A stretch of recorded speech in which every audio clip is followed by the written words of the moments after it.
Le prototype repose sur l'établi de l'usine de construction mécanique d'Ijevsk, au début de l'année 1969.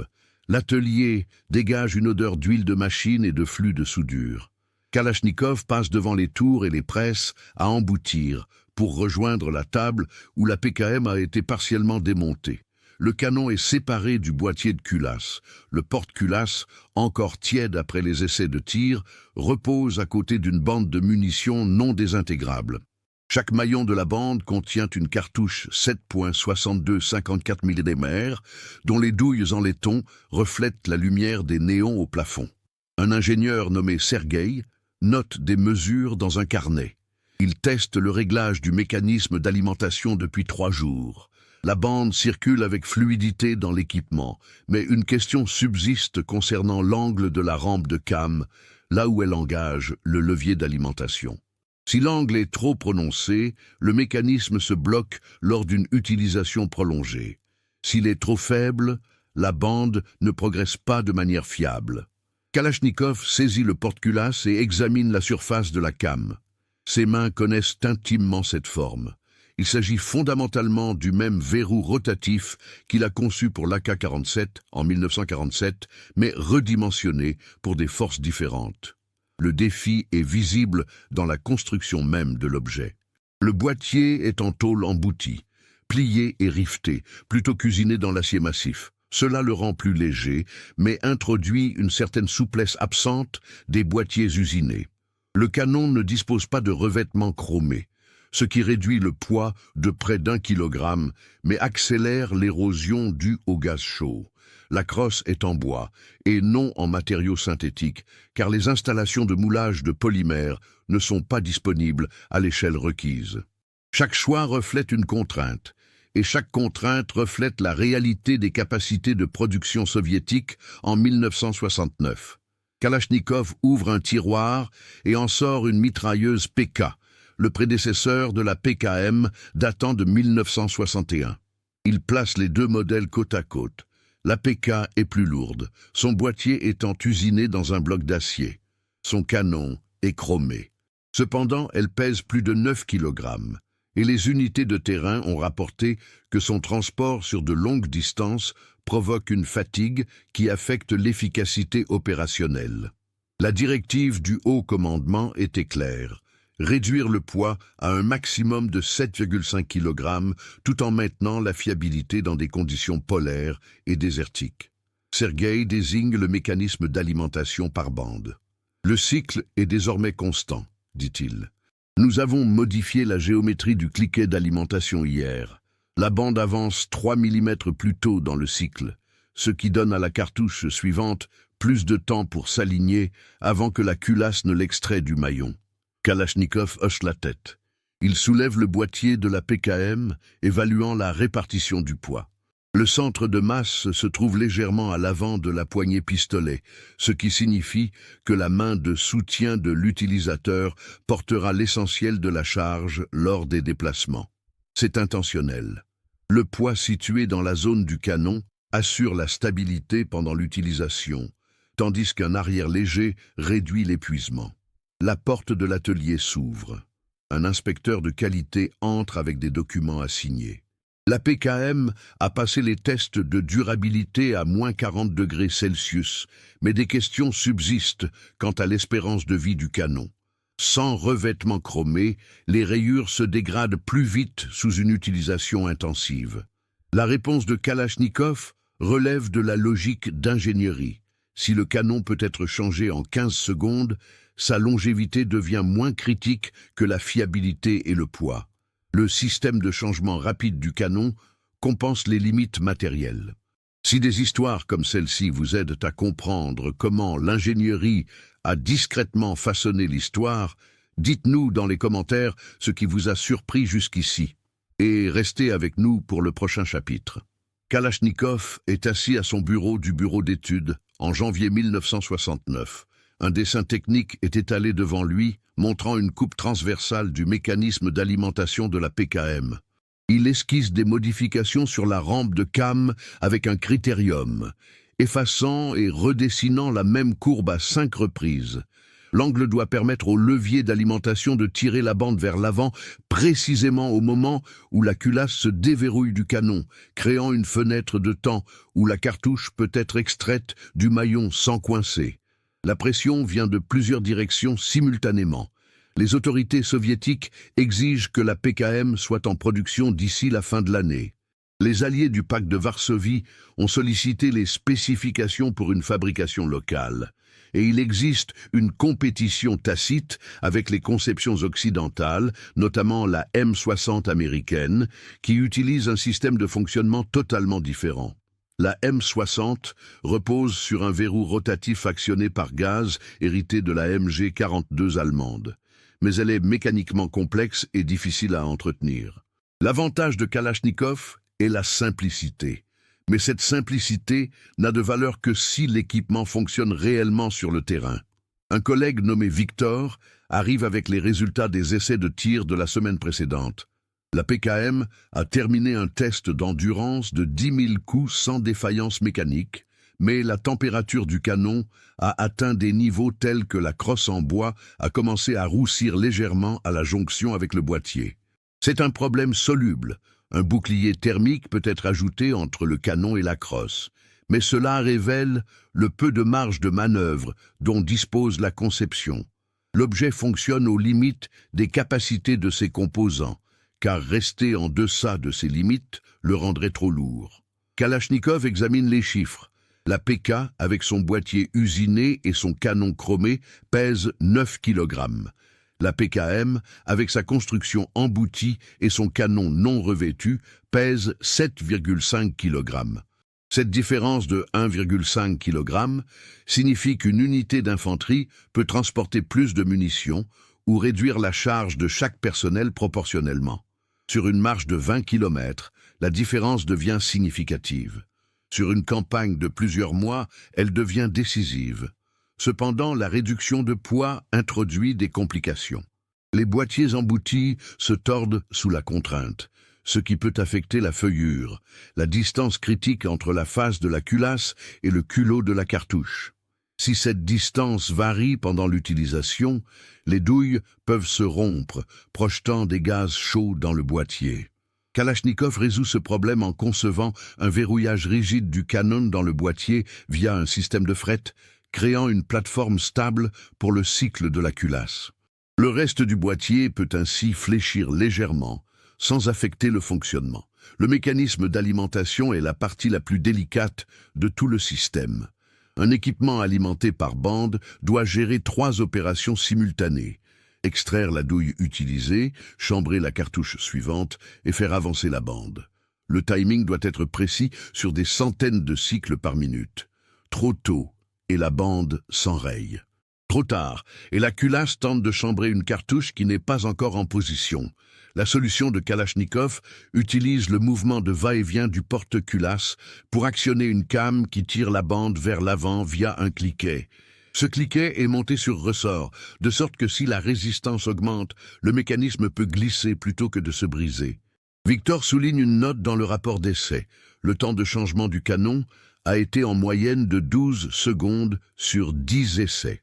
C'est plus rapide que pour la M60, qui nécessite des outils et un alignement méticuleux. Le canon de la PKM dispose d'une poignée de transport qui sert également de mécanisme de verrouillage. L'utilisateur relève la poignée, ce qui fait pivoter un collier libérant le canon du boîtier. Il suffit de faire glisser l'ancien canon, d'insérer le nouveau et d'abaisser la poignée. Le système est conçu pour être manipulé avec des gants épais par des températures négatives. Kalachnikov réalise une autre esquisse, montrant cette fois les tenons de verrouillage de la tête de culasse. Leur géométrie est identique à celle des tenons de l'AK-47, ce qui signifie que les installations de fabrication n'ont pas besoin de nouvel outillage. La tête de culasse pivote de 90 degrés pour se verrouiller, s'insérant dans des évidements pratiqués dans l'extension du canon. Même géométrie, même mouvement, mais redimensionné pour supporter un usage intensif continu plutôt qu'un tir semi-automatique. Le mécanisme s'enclenche avec la pression sur la détente. Une gâchette libère le porte-culasse, projeté vers l'avant par un ressort récupérateur comprimé lors du cycle précédent. Alors que le porte-culasse avance, la tête de culasse prélève une cartouche de la bande, l'extrayant du maillon métallique. Cela est possible car la face de la culasse possède une griffe d'extracteur qui saisit le culot de la cartouche et l'élan vers l'avant propulse la cartouche dans la chambre. Au même moment, la culasse entre en rotation. Une rainure de came taillée dans le porte-culasse force la tête de culasse à pivoter de 90 degrés durant sa progression. Cette rotation aligne deux tenons de verrouillage, situés sur la tête de culasse, avec deux évidements dans l'extension du canon. Lorsque la culasse atteint sa position avant, les tenons s'engagent totalement, verrouillant la culasse au canon. La chambre est désormais hermétique. Le percuteur, logé dans le porte-culasse, frappe l'amorce de la cartouche. La poudre s'enflamme. La pression monte rapidement. Le projectile accélère dans le canon, tandis que la pression des gaz pousse violemment vers l'arrière contre la face de la culasse. Mais la culasse reste immobile, car les tenons de verrouillage empêchent tout recul sans rotation, et la rotation est impossible tant que le porte-culasse ne recule pas. Le canon absorbe l'énergie initiale du recul. Ensuite, un petit orifice percé dans le canon permet au gaz sous haute pression de pénétrer dans un tube menant au bloc de gaz situé au-dessus du canon. Ce gaz frappe un piston relié au porte-culasse. Le piston est repoussé vers l'arrière, entraînant le porte-culasse avec lui. Lors de ce mouvement de recul, la rainure de came inverse son action, faisant pivoter la tête de culasse de 90 degrés dans l'autre sens. Les tenons se désengagent de l'extension du canon. La culasse se déverrouille. L'élan emporte le porte-culasse vers l'arrière et la griffe de l'extracteur retire la douille vide de la chambre. Un éjecteur frappe la douille, l'expulsant hors du boîtier. Pendant ce temps, le mécanisme d'alimentation par bande s'active. Le mouvement de recul du porte-culasse entraîne une came qui engage le levier d'alimentation. Ce levier est relié à un cliquet qui agrippe la bande et la tire. Chaque maillon de la bande avance exactement d'une position, plaçant la cartouche suivante face à la culasse pour le cycle suivant. Le timing est précis. La bande doit avancer pendant que la culasse est au point mort arrière, afin de laisser l'espace nécessaire au mouvement de la cartouche sans interférence. Le ressort récupérateur, comprimé par le recul du porte-culasse, commence alors à repousser le système vers l'avant.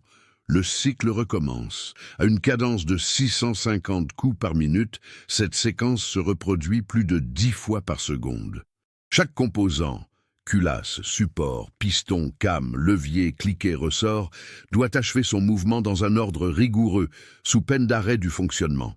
Ce qui est remarquable, c'est que la PKM utilise essentiellement la même conception de culasse que l'AK-47, un équipement qui fonctionne par coups isolés ou rafales courtes. La tête de culasse est de la même taille, les tenons ont la même forme et l'angle de came est presque identique. Pourtant, la PKM fonctionne en continu, générant une chaleur et des forces qui détruiraient une culasse de fusil en quelques secondes. Kalachnikov a résolu cela non pas en changeant la culasse, mais en modifiant tout l'environnement autour d'elle. Le porte-culasse plus lourd répartit les forces de recul sur une distance plus longue. Le ressort récupérateur plus puissant contrôle la cadence. Le système de gaz est réglable, permettant d'augmenter ou de diminuer la pression selon les conditions environnantes. Le mécanisme d'alimentation constitue la différence visible majeure. Là où l'AK-47 utilise un chargeur qui maintient simplement les cartouches en place, la PKM doit activement tirer la bande, à travers le boîtier, extraire chaque cartouche et faire ressortir la bande de l'autre côté.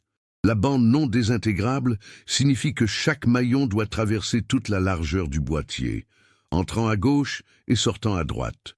Cela nécessite un couloir d'alimentation, un capot de guidage et un espacement précis pour éviter que les maillons ne se chevauchent ou ne se coincent. Pensez-vous que ce choix de conception était inévitable ou un pari risqué à l'époque? Partagez votre avis dans les commentaires et transmettez cette histoire à quelqu'un qui aime comprendre comment les choses fonctionnent réellement.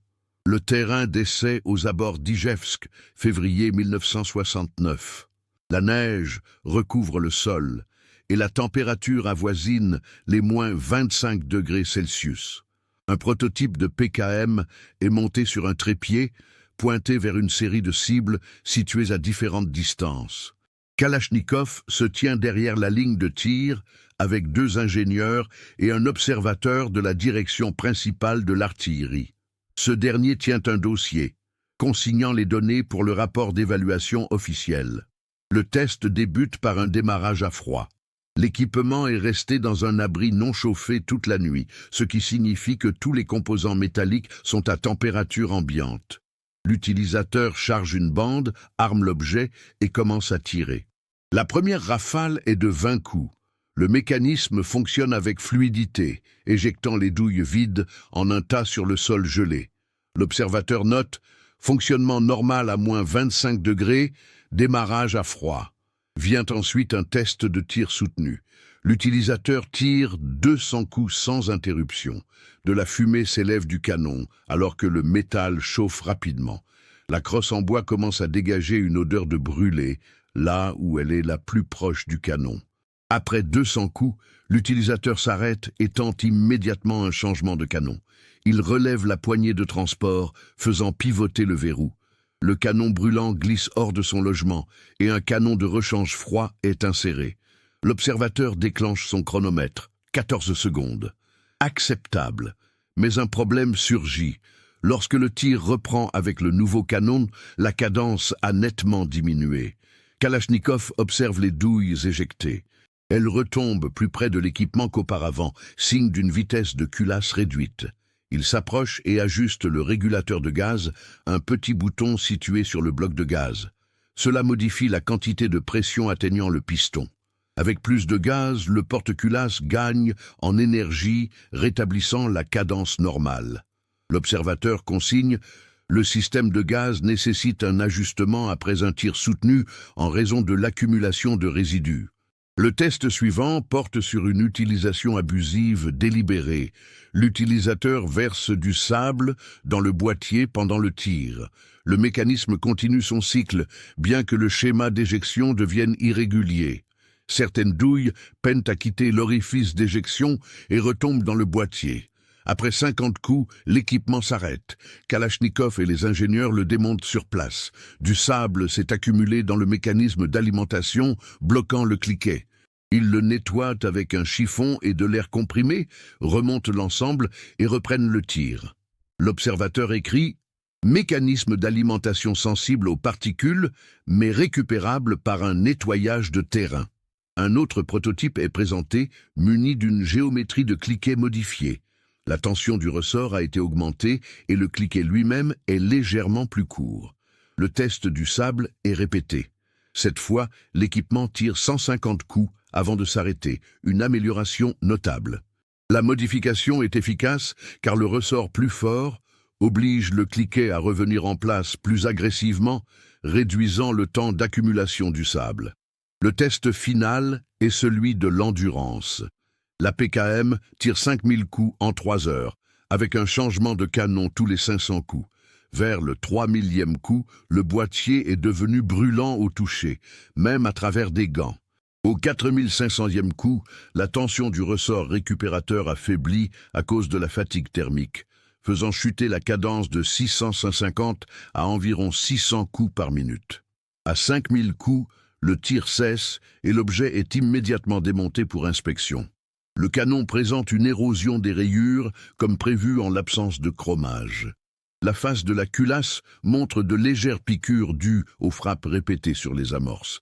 La griffe de l'extracteur est usée, mais reste opérationnelle. Le cliquet d'alimentation présente une amorce de fissure à sa base, là où la contrainte se concentre lors de l'avance de la bande. Kalachnikov examine la fissure à la loupe. C'est une information précieuse.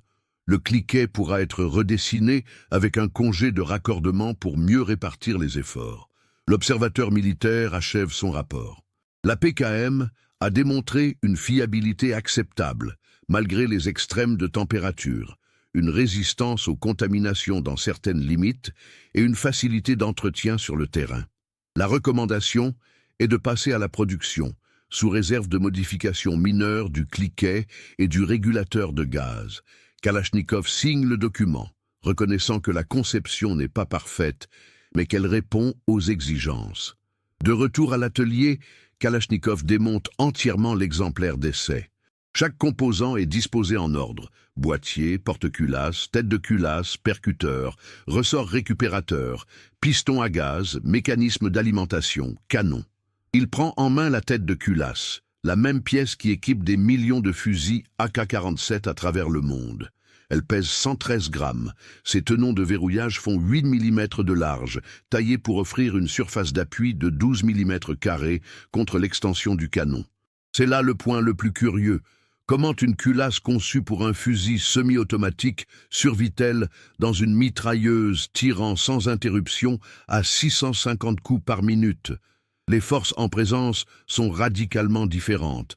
Une culasse d'AK-47 subit des pics de pression de 3000 atmosphères pendant une fraction de seconde, puis repose le temps que l'utilisateur ajuste sa visée.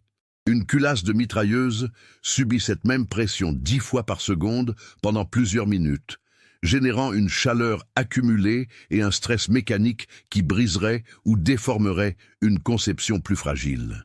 La solution de Kalachnikov a été de gérer l'énergie par la géométrie et le timing, plutôt que par la masse.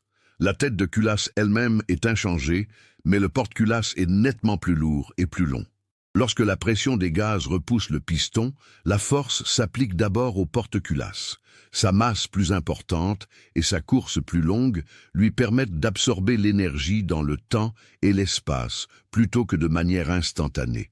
Au moment où le mouvement de recul commence à faire pivoter la culasse pour la déverrouiller, le projectile a déjà quitté le canon et la pression dans la chambre est redescendue à des niveaux sûrs. Le ressort récupérateur est l'endroit où la conception devient mathématiquement précise. Un ressort stocke une énergie proportionnelle à sa distance de compression. Celui de la PKM mesure 320 mm de long et se comprime de 80 mm à chaque cycle. Cette compression absorbe l'énergie cinétique du porte-culasse, convertissant le mouvement en énergie potentielle. Lors de sa détente, il restitue cette énergie, renvoyant l'ensemble vers l'avant. La raideur du ressort est calibrée pour produire exactement la cadence de tir prévue. Toutefois, les ressorts se fatiguent. Une utilisation à haute température accélère ce phénomène. Après le test des 5000 coups, le ressort avait perdu environ 8% de sa tension d'origine. C'est un seuil acceptable pour un composant conçu pour être remplacé sur le terrain. Si un utilisateur emporte des canons de rechange, un ressort supplémentaire représente un poids négligeable. La conception anticipe l'usure des pièces et prévoit des procédures de remplacement simples. Le système de verrouillage rotatif possède un autre atout. Il est en quelque sorte auto-nettoyant. Chaque rotation de la tête de culasse racle les débris dans les évidements de l'extension du canon. Les dépôts de carbone et les résidus sont mécaniquement évacués par les tenons lors du verrouillage et du déverrouillage. C'est moins efficace qu'un revêtement chromé, mais suffisant si l'entretien est régulier. La conception utilise le mouvement pour pallier un problème de matériaux. Kalachnikov note des calculs dans son carnet. La culasse se déverrouille quand la pression de chambre est tombée à environ 500 atmosphères, ce qui est sûr pour l'extraction tout en étant assez élevé pour que la pression résiduelle aide à expulser la douille vide. Un déverrouillage précoce causerait des ruptures de douille. Un déverrouillage tardif ferait perdre de l'efficacité au mécanisme, exigeant un ressort plus lourd et augmentant le recul ressenti. Le timing est fixé par l'angle de la rainure de came et la course du piston, deux paramètres ajustables lors de la fabrication. Le réglage du mécanisme d'alimentation est tout aussi crucial.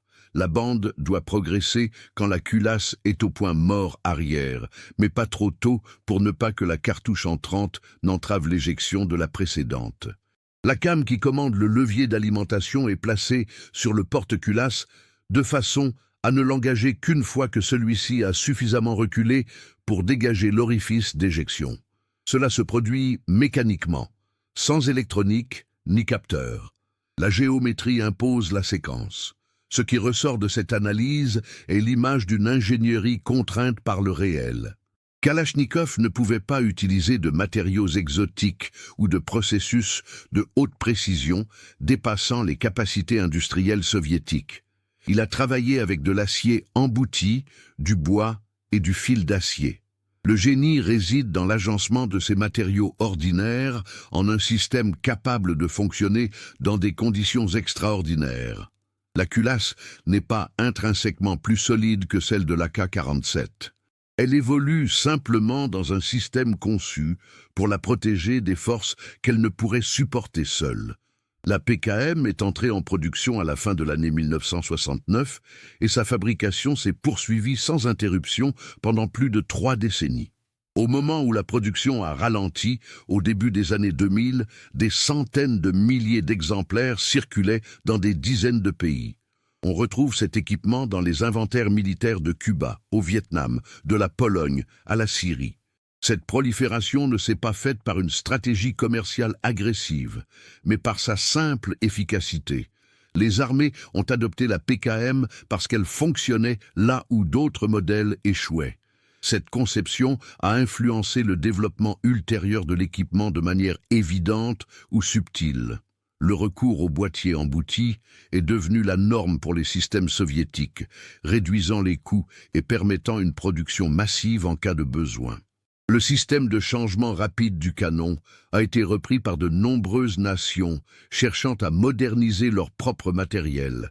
Même la bande non désintégrable, perçue au départ comme une limite, s'est avérée avantageuse dans des contextes de ravitaillement incertains où les bandes réutilisables pouvaient être rechargées manuellement à partir de munitions en vrac. Mais l'héritage de la PKM ne réside pas seulement dans l'objet lui-même. C'est une philosophie de l'ingénierie qui privilégie la fonction sur la perfection théorique. Kalachnikov a conçu pour le monde tel qu'il est, et non tel que les théoriciens l'imaginaient. Il a accepté que les canons s'usent et les a rendus faciles à changer. Il a accepté que l'entretien soit assuré par du personnel peu formé et a simplifié le démontage. Il a accepté que la fabrication ait lieu dans des usines à la précision relative et a conçu des pièces tolérant ces variations. Cette approche contraste avec le développement occidental de la même époque, qui visait souvent une supériorité théorique au détriment de la fiabilité pratique. La M60, par exemple, utilisait un système plus avancé, mais demandait un entretien plus méticuleux et souffrait de ruptures de pièces lors d'un usage intensif. Son changement de canon exigeait des gants en amiante et une manipulation délicate pour éviter les brûlures. Le canon de la PKM pouvait être changé à main nue si nécessaire, au prix d'un inconfort mineur. La leçon d'ingénierie contenue dans la PKM est que les contraintes ne sont pas des obstacles à franchir, mais des réalités avec lesquelles composer. Les usines soviétiques ne pouvaient pas produire des canons chromés à l'échelle requise, Kalachnikov a donc créé un canon qui s'en passait. La métallurgie locale ne garantissait pas des tolérances serrées pour les boîtiers. Il a donc conçu un système où de légers écarts n'affectaient pas la marche de l'ensemble. Chaque limitation est devenue une donnée d'entrée du projet plutôt qu'une excuse pour un échec. Rétrospectivement, la PKM représente un moment spécifique de l'histoire industrielle militaire. Elle a été pensée pour des scénarios de mobilisation massive, où des divisions entières devraient être équipées rapidement. Si ce scénario n'a jamais eu lieu comme prévu, ces équipements se sont révélés parfaitement adaptés aux conflits réels, engagements asymétriques, opérations de terrain et contextes irréguliers. La simplicité voulue pour des conscrits l'a rendue idéale pour des forces disposant d'un soutien logistique minimal. Kalachnikov lui-même parlait peu de la PKM dans ces dernières années, se concentrant sur l'impact culturel de l'Ak-47.